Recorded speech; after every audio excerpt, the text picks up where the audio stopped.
Focus Himachal के Hindi podcast में आपका स्वागत है। मातृ दिवस पर इस विशेष एपिसोड में आज मां तुझे सलाम। साथ, संबल और संघर्ष का सार है मां। सृष्टि खिलती है जिसकी गोद में, वो संसार है मां। मां अपने आप में एक पूर्ण शब्द है। ये वो शब्द है जिसकी गोद में सृष्टि खिलती और खेलती है। इस प्रकृति में स्त्रीत्व है, इसलिए ये प्रकृति मां है। ये धरती मां है। मां जन्म देती है और अपनी संतान का बोझ भी उठाती है। हिंदू पौराणिक धर्म ग्रंथों में मां को जगत जननी माना गया है। किसी भी धर्म या मजहब का ग्रंथ हो, मां का दर्जा सबसे ऊपर है। वो कहते हैं ना, भगवान जब हर जगह नहीं पहुंच सका तो उसने मां को बनाया। स्नेह, त्याग, उदारता और सहनशीलता के कितने प्रतिमान गढ़ती है मां। अपने बच्चों को दुनिया देने वाली मां दुनिया से लड़ना भी सिखाती है। वो साथ बनती है, वो संबल बनती है, वो संघर्ष करना भी सिखाती है। आज मातृ दिवस को समर्पित इस एपिसोड में हम ऐसी ही 3 माताओं की प्रेरक कहानियां बताने जा रहे हैं, जो साथी बनी तो कैदियों ने मां कहा, जो अपने 2 नेत्रहीन बच्चों की 2 जोड़ी आंखें बनकर संबल बनी, जिन्होंने अपने बच्चों को संघर्ष की राह दिखाई। सबसे पहले कहानी एक ऐसी मां की जिसने कैदियों की तकदीर में उम्मीद की रोशनी लिखी। माँ तो अपनी हर संतान को एक सी दुनिया देती है, लेकिन जब संतान दुनिया और समाज के बीच आती है तो वे कई चुनौतियों से घिर जाती है। कई बार वे इन चुनौतियों से हार कर अपराध की दुनिया में चली जाती है और सजायाफ्ता ही हो जाती है। एक कैदी के रूप में वे समाज के लिए तिरस्कृत हो जाती है। 60 के दशक में वी शांताराम की एक फिल्म आई थी, 2 आंखें 12 हाथ, जिसमें कैदियों के जीवन के बारे में दिखाया गया है। कैदियों के भी दूसरे इंसानों की तरह मानव अधिकार होते हैं। हर कोई अपनी मर्जी से अपराधी नहीं बनता है। कई बार परिस्थितियां ऐसी बनती हैं कि लोग जाने अनजाने में अपराध कर बैठते हैं और कई साल सलाखों के पीछे अपना जीवन गंवा देते हैं। ऐसे ही कैदियों के जीवन में उम्मीद की रोशनी बनी थी दिवंगत सरोज वशिष्ठ। सरोज जहां एक तरफ हिमाचल प्रदेश की एक महान कहानीकार, अनुवादक, समीक्षक और उद्घोषिका थी, वहीं एक समाज सेवा के तौर पर उन्होंने कैदियों के जीवन संवारने में अपनी सारी जिंदगी लगा दी। वे तिहाड़ से लेकर कैथू और कंडा घाट जेल के कैदियों की इतनी चहेती बन गई कि कैदियों ने मां कहने लगे। हिमाचल मित्र पत्रिका के कैदियों पर आधारित एक अंक में सरोज वशिष्ठ ने बताया था कि उनका धर्मशाला के नजदीक योल कस्बे से बचपन से गहरा नाता है। दूसरे विश्व युद्ध के दौरान साल 1941 से 1944 तक इटली के युद्धबंदी योल में बनाए गए शिविरों में नजरबंद थे। उद्योगपति श्यामलाल मैनी योल कैंप के सिनेमा हॉल में इन युद्धबंदियों को फिल्में दिखाते थे।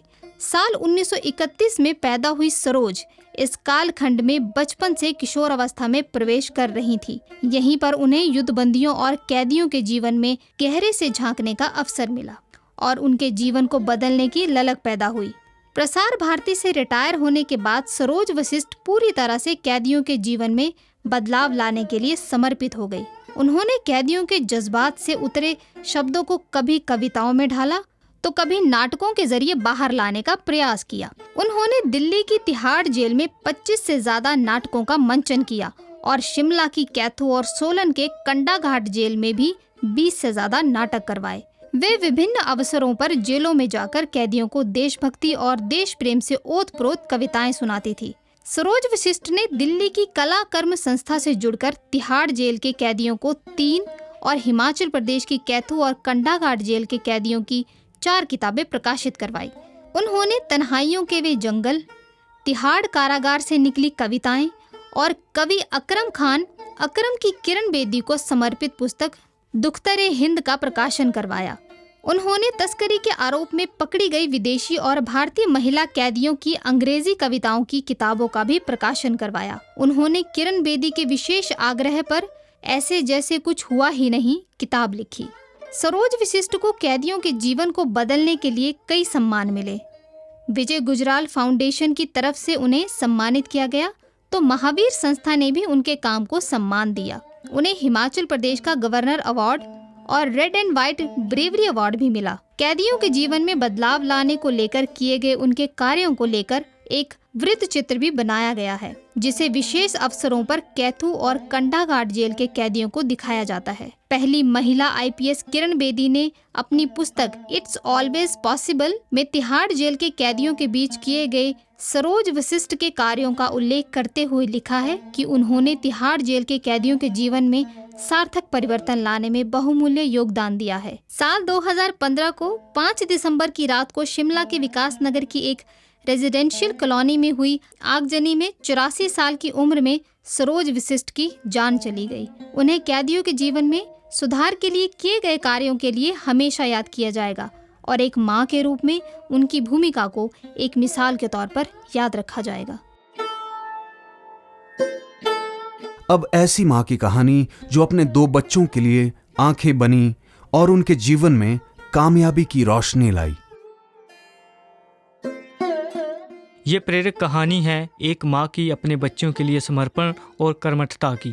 एक ऐसी माँ जो अपने नेत्रहीन बच्चों के लिए आंखें बन गई और उन्हें उच्च शिक्षा दिलाकर अपने कदमों पर खड़ा किया। जिला मंडी की इतिहास की प्रवक्ता रोमेश शर्मा के दोनों बच्चे जन्म से ही नेत्रहीन पैदा हुए थे। एक माँ के लिए ये किसी सदमे से कम नहीं था, लेकिन रोमेश वर्मा ने हिम्मत नहीं हारी। ऐसी स्थिति में कोई और होता तो शायद टूट ही जाता, लेकिन रोमेश शर्मा ने अपने दोनों बच्चों को उच्च शिक्षित कर अपने पांवों पर खड़ा किया। आज उनकी बेटी अनुपमा शर्मा वल्लभ कॉलेज में संगीत की प्रवक्ता है और बेटा गौरव बॉयज स्कूल मंडी में टीजीटी आर्ट्स के पद पर तैनात हैं। बकौल रोमेश शर्मा की बेटी अनुपमा शर्मा, बचपन से ही माता पिता का भरपूर प्यार मिला और हर पग में हमें आगे बढ़ने की प्रेरणा देते रहे। माता पिता ने हम दोनों को राष्ट्रीय दृष्टिबाधित संस्थान देहरादून में दाखिले करवाया, क्योंकि देहरादून मंडी से बहुत दूर था और 12 घंटे का सफ़र कर वहां पहुंचा जाता था। माता पिता दोनों जॉब कर रहे थे। इसके बावजूद 3 महीने की छुट्टियां होती थी तो वे हर बार हमें लाने और उसके बाद छोड़ने के लिए आते थे।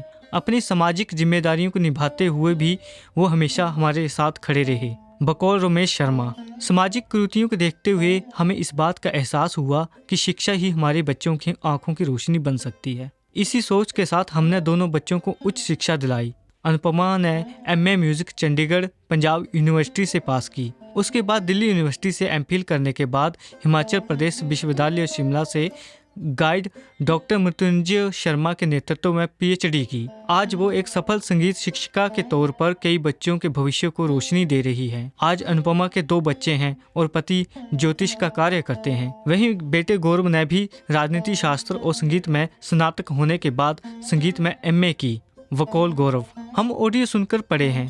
पापा हमारी शिक्षा के लिए हर चीज उपलब्ध करवाते थे। उस समय कैसे सुन के पढ़ना काफी कठिन था, क्योंकि एक ही बार दिमाग में सारी चीजें बिठानी पड़ती थी। माता पिता ने कभी भी हमें इस बात का एहसास नहीं होने दिया कि हम नेत्रहीन हैं। अब जानते हैं एक ऐसी समाज सेवी मां की कहानी जिन्होंने अपनी बेटियों को दिखाई समाज सेवा की राह। ये प्रेरक कहानी है महिला अधिकारों के लिए आवाज उठाने वाली शाहपुर की डिंपल जसवाल की, जो पिछले कई सालों से बेहतर समाज के निर्माण में जुटी हैं। मां को पीड़ितों की मदद के लिए हमेशा तत्पर रहते देख अब दोनों बेटियां नैन्सी जसवाल और प्रिंसी जसवाल भी उनकी राह पर चल पड़ी हैं और अपनी पढ़ाई के साथ सामाजिक कार्यों में उनका पूरा साथ देती हैं। डिंपल के पिता अमर सिंह राणा हिमाचल पुलिस में कार्यरत थे और माता एक गृहिणी थी। 2 बहनों और 1 भाई वाले परिवार की डिंपल की पढ़ाई शिमला के RKMB कॉलेज से हुई। 2001 में उनकी शादी महेश जसवाल के साथ हुई, जो कि जम्मू में एक कंपनी में जनरल मैनेजर के पद पर कार्यरत हैं। घरेलू हिंसा से पीड़ित महिलाओं को न्याय दिलवाने और महिलाओं को उनके अधिकारों के प्रति जागरूक करने के लिए डिंपल ने पहल की, तो उन्हें मायके और ससुराल दोनों से सहयोग मिला। साल 2007 में जब डिंपल BEd करने लगी तो बेटियों की वजह से उन्हें मायके मेजा आना पड़ा। डिंपल ने अपने पति की सहायता से महिला कल्याण एवं विकास संस्था का निर्माण किया, जिसमें पूरे हिमाचल की महिलाओं को जोड़ा। कभी यह संस्था डिंपल के मायके मेजा गांव से चलती थी, जिसका संचालन अब शाहपुर के वासा से किया जा रहा है। डिंपल की चलाई जा रही महिला कल्याण एवं विकास संस्था घरेलू हिंसा, नशा निवारण, गरीब परिवारों की बेटियों की शादी के लिए मदद जैसे सामाजिक कार्यों में जुटी है। संस्था ने कई महिला मंडल व युवक मंडल गठित किए हैं। डिम्पल की संस्था गांव-गांव जाकर महिलाओं व बेटियों को महिला सशक्तिकरण पर भी जागरूक करती है। डिम्पल स्टेट वेलफेयर बोर्ड की सदस्य और आयुर्वेद संस्थान पपरोला की रोगी कल्याण समिति के गवर्निंग बोर्ड की मेंबर भी रह चुकी हैं। वह एसडीएम कार्यालय धर्मशाला की सेक्सुअल हरासमेंट कमेटी की सदस्य भी रही हैं। समाज सेवा के प्रति उनके समर्पित भाव को देखते हुए उन्हें अखिल भारतीय क्षत्रिय महासभा का हिमाचल युवा वीरांगना का अध्यक्ष भी बनाया गया। डिम्पल जसवाल और उनकी संस्था को उनके समाज सेवा के कार्यों के लिए 100 से भी अधिक मंचों से सम्मानित किया जा चुका है। समाज सेवा में बेहतर योगदान के चलते डिम्पल को मुख्यमंत्री और राज्यपाल के हाथों सम्मान मिल चुका है। बेशक इस तरह की कई माताएं समाज को नई दिशा देने और बेहतर समाज के निर्माण में जुटी हैं, लेकिन दूसरी तरफ दुखद पहलू ये भी है कि आज समय इतना बदल चुका है कि समाज में संवेदनशीलता कम हो गई है और रिश्तों के मायने भी बदल गए हैं। रिश्तों में पहले सा विश्वास और निश्चलता नहीं रही है। यहां तक कि एक घर के अंदर भी कई दीवारें हैं और ऐसे घरों में कहीं माँ बाप के लिए कोना भी नहीं है। यही कारण है कि आज के समाज में सरकार को वृद्धाश्रम खोलने पड़ रहे हैं। वर्तमान में पूरे देश में 500 से ज्यादा वृद्धाश्रम हैं। अपनी संतान के होते हुए भी जिस समाज में माता पिता को वृद्धाश्रम में रहना पड़े, तो इससे बड़ी दुखद बात क्या होगी। आज मातृ दिवस पर हमें ये प्रण लेना चाहिए कि हमारे माता पिता अपनी संतान के होते हुए कभी वृद्धाश्रम जाने पर मजबूर ना हो। जो माता पिता अपने बच्चों के पालन पोषण, शिक्षा और उन्हें जीवन में सफल बनाने के लिए अपनी पूरी जिंदगी समर्पित कर देते हैं, तो बच्चों को भी बुढ़ापे में उन्हें बोझ ना समझकर प्रेम और आदर भरा जीवन देना चाहिए। मातृ दिवस पर समर्पित यह एपिसोड आपको कैसा लगा? अपनी राय कमेंट के जरिए जरूर बताएं। साथ ही हमें फॉलो करें इंस्टाग्राम, फेसबुक और ट्विटर पे। अगर आप यूट्यूब पे देख रहे हैं तो लाइक, शेयर और चैनल को सब्सक्राइब जरूर करें। जय हिंद, जय हिमाचल, जय मातृशक्ति।